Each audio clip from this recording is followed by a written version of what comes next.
Okay, in this video we're going to introduce the capacitor. We're going to say what the units are.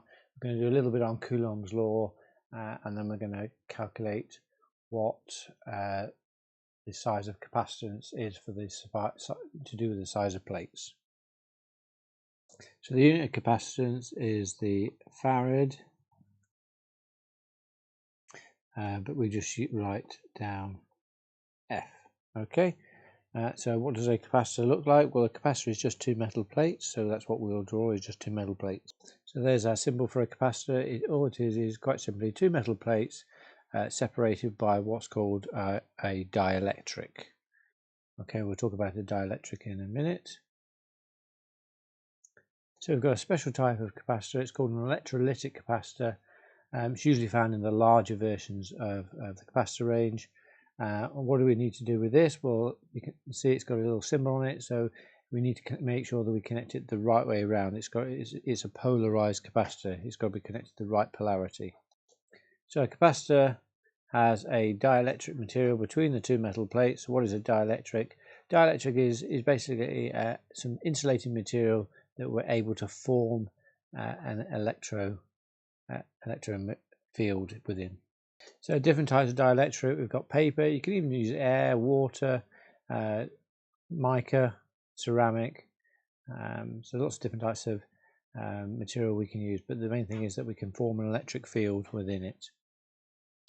Okay, and quite simply, a capacitor is a device that we can use to store charge. We quite often refers to it as a bucket.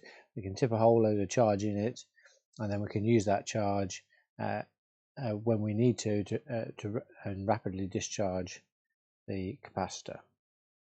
In forming an electric field, we've got a resistance to forming that electric field, and that resistance to forming the electric field is called permittivity. Now, permittivity in free space is a constant.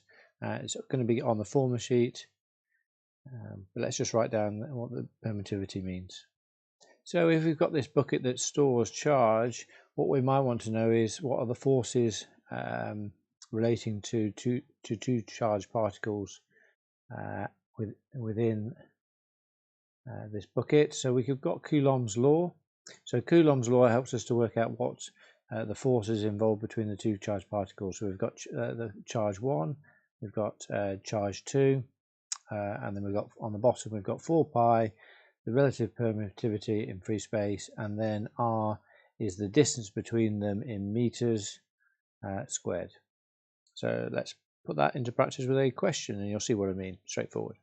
So we've got two charged particles. One's a positive, one's a negative. So from our earlier work, if we've got a positive charged particle and a negative, they're going to attract each other.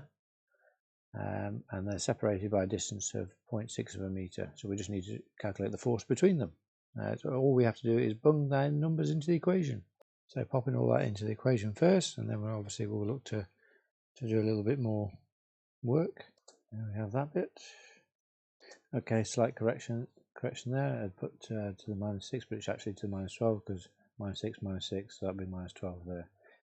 Okay, so our answer then is there. That was straightforward, wasn't it? Okay, right, let's move on to looking at working out the size of capacitance.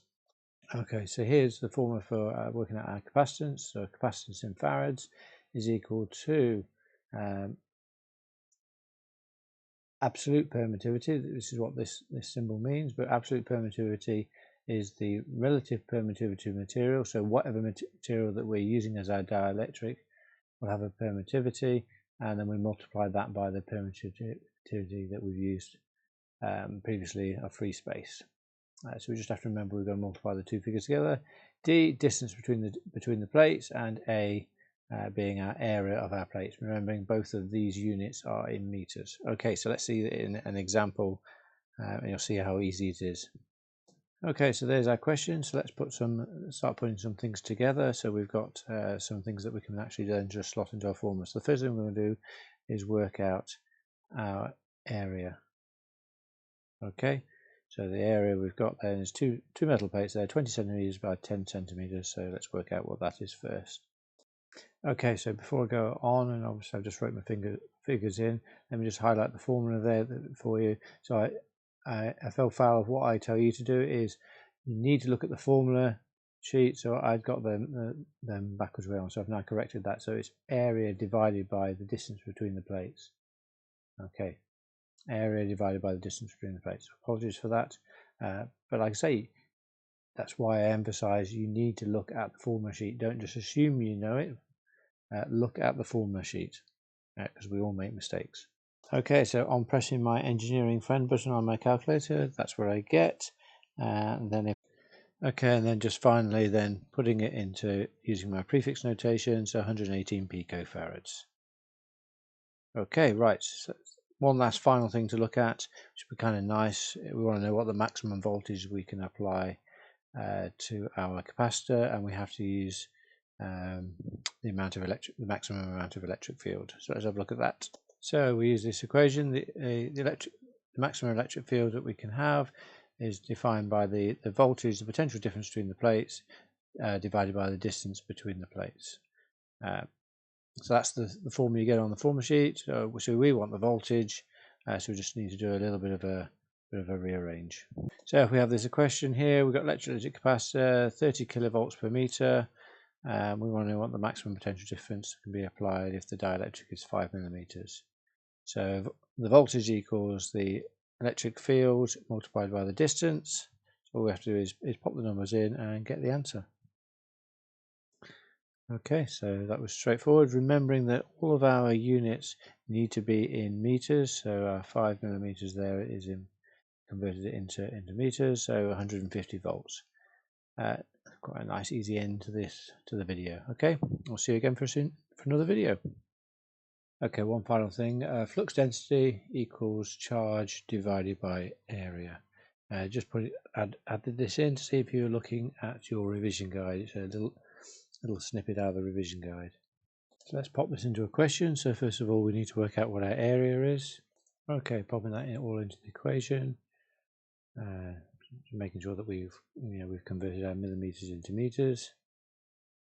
And what's our answer? So 83.3 times 10 to the minus 3 coulombs per meter squared. So we can just tidy that up. 83.3 millicoulombs per meter squared. Okay, 83.3 millicoulombs per meter squared, and that's a wrap.